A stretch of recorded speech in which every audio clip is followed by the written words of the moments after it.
তোমরা যারা ডিসইউতে এই ইউনিটে এক্সাম দেবা, তো তোমাদের জন্য নিয়ে আসলাম হলো আমরা একটা মাস্টার প্ল্যান রুটিন, যেখানে 21 দিনে তোমাদের পুরো সিলেবাসটা শেষ করার একটা পূর্ণাঙ্গ গাইডলাইন দেওয়া হয়ে গেছে। এবং তুমি পরীক্ষার আগে যদি তুমি 21 দিন পাও, তাহলে তুমি অনেক সুন্দর করে এই প্রত্যেকটা অধ্যায় একদম বেসিক থেকে শুরু করে যতটুকু জানা দরকার পুরো ডিসইউর জন্য সবকিছু তুমি পুরো কনসেপ্ট ক্লিয়ার করে নিতে পারবা। তো চলো আমি সেই রুটিনটা দেখাচ্ছি। এই রুটিনটা দেওয়ার মানে যে তুমি একদম হুবহু এই রুটিনটা ফলো করে পড়বে এমনটা না, কিন্তু এরকম ভাবে পড়বা। যেমন আমি এখানে ফিজিক্সের প্রথম দিনে দিয়েছিল ফিজিক্সের 2 এবং 8 অধ্যায়। তুমি এরকম একটা মনে করো একটা ফিজিক্সের একটা বড় অধ্যায় নেবা, একটা ছোট অধ্যায় নেবা। আবার আমি জীববিজ্ঞানের 7 অধ্যায় দিছি।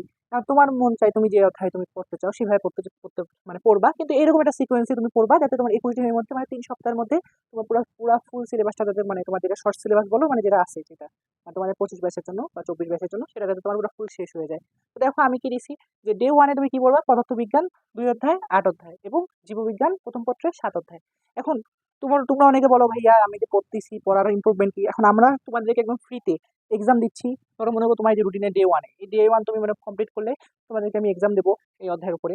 তারপরে আর কি দেবো, প্রথমে তোমাকে আমি এই অধ্যায়টা পড়ার জন্য তোমাকে যদি কোনো ক্লাস দেওয়া লাগে আমি ক্লাস দেবো। তোমাকে যদি কোনো কিছু তোমার কোনো মানে কি বলে কোনো স্লাইড দেওয়া লাগে বা কোনো নোট দেওয়া লাগে সেই নোটগুলো আমি প্রোভাইড করবো। এখন এই এই পর্যায়ে এসে আমার মনে হয় না যে তোমাদের একদম ক্লাস বেসিক থেকে ক্লাস করা উচিত। এখন হ্যাঁ, কিছু ক্লাস আছে যেগুলো শর্টকাট ক্লাস, মনে করো প্রত্যেকটা অধ্যায়ের উপরে 1 ঘন্টা বা 30-40 মিনিট যদি ক্লাস দেওয়া লাগে তাহলে দিব। কিন্তু মেন কথা হলো তোমার এখন নিজে পড়তে হবে, কারণ তুমি এখন জানো না এমন কিছু নেই, তুমি পুরো পূর্ণাঙ্গ বেসিকটাই জানো। কিন্তু সমস্যা আছে যারা হলো তোমরা আগে বি ইউনিটে প্রিপারেশন নিচ্ছো কিন্তু এখন এই ইউনিটে আসছো, তাদের একটু সমস্যা। তো তারা আমাকে একটু ইনবক্সে নক দেওয়া, তাদেরকে আমি অন্য একদম বেসিক থেকে ক্লাসগুলো সাজেস্ট করবো। কিন্তু তোমাদেরকে একটু বেশি পরিশ্রম করতে হবে। এবং যারা আগে থেকে ইউনিটে প্রিপারেশন নিয়ে আসছো তাদেরকে আর নতুন করে বলার কিছু নাই, তাদেরকে কি ক্লাস করতে বলবো, তারা তো সবই মোটামুটি পারে কিন্তু তারা অ্যাপ্রোচ করতে পারে না, এটাই হলো কথা। তাই তোমাদেরকে যে নোটগুলো বা স্লাইডগুলো দিলেই তোমরা একা একাই পড়ে নিতে পারবা। তো আমি তোমাদেরকে আর তোমাদের কি দরকার ছিল, এক্সাম দরকার ছিল, আমি তোমাদেরকে এক্সামও দিচ্ছি, স্লাইডও দিচ্ছি। আবার আমি এক্সাম শেষে কি দিচ্ছি, প্রিমিয়াম সলভ শিট, যেখানে তোমার কি থাকতেছে একটা প্রশ্ন শেষে যত প্রকার অ্যানালাইসিস বা ব্যাখ্যা লাগে সবকিছু আমরা সেখানে দিচ্ছি। তো দেখো, তো তুমি এইভাবে করতে পারো। তারপরে আমি ডে ওয়ান তোমার শেষ, এখন ডে টুতে তোমাকে আমি দিয়েছিল রসায়ন প্রথম পত্রের 2য় অধ্যায় মানে গুণগত রসায়ন। এবং গুণগত রসায়নের সাথে গুণগত রসায়ন একটা বড় চ্যাপ্টার। এবং সেদিনকে আমি তোমাকে পড়তে বলছিল উচ্চতর গণিতের প্রথম অধ্যায়, যেটা হলো ম্যাট্রিক্স।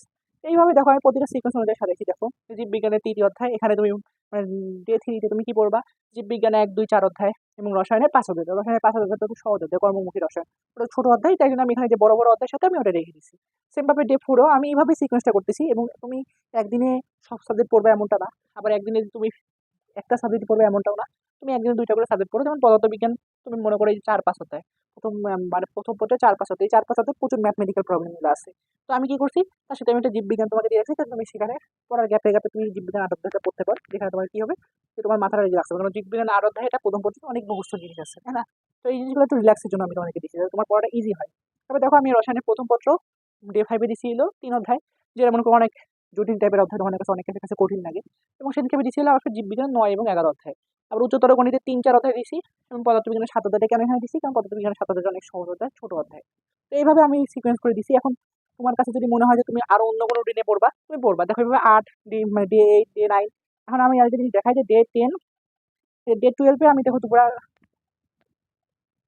পুরা তোমার জৈব যৌগ দিছি একদিনে, একদম পুরো একদিনে তুমি পুরো জৈব যৌগ পড়বা। আবার ডে 13-এও তুমি জৈব যৌগ মানে অর্ধেক বাকি অর্ধেক তুমি পড়ে নেবা, মানে তুমি 1.5 দিন ধরে জৈব যৌগ পড়বা।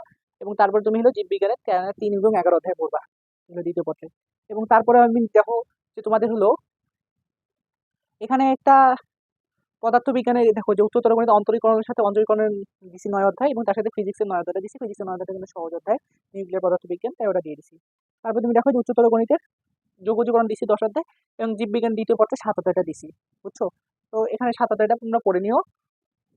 এরপরে আসি হলো তোমার হলো একটা সেকেন্ড, এভাবে প্রতিটা স্লাইড আমি সাজাই দিছি। তারপরে দেখো এই পাশে আসতেছিল ডে 18 এবং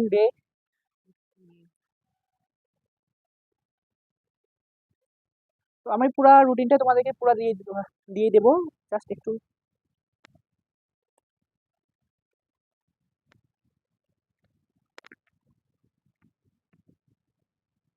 তো তোমরা চাইলেই তোমাদের নিজের মতো রুটিনে পড়তে পারো, বা তোমরা এই রুটিনও পড়তে পারো, তোমার যেটা মন চায় তুমি সেই রুটিন ফলো করতে পারো। এটা একটু ডিসকানেক্ট হয়ে গেছে, আমি এটা ট্রাই করতেছি। আর আবারও বলতেছি যে তোমাদের যা যা লাগে এক্সামের জন্য, ডিসি প্রস্তুতির জন্য আমরা সবকিছু প্রোভাইড করতেছি। তোমরা আমাদের এই যে হোয়াটসঅ্যাপ নাম্বারটাতে আছে এখানে নক দিয়ে দিলে আমরা আমাদের গ্রুপে তোমাদেরকে অ্যাড করে দেবো।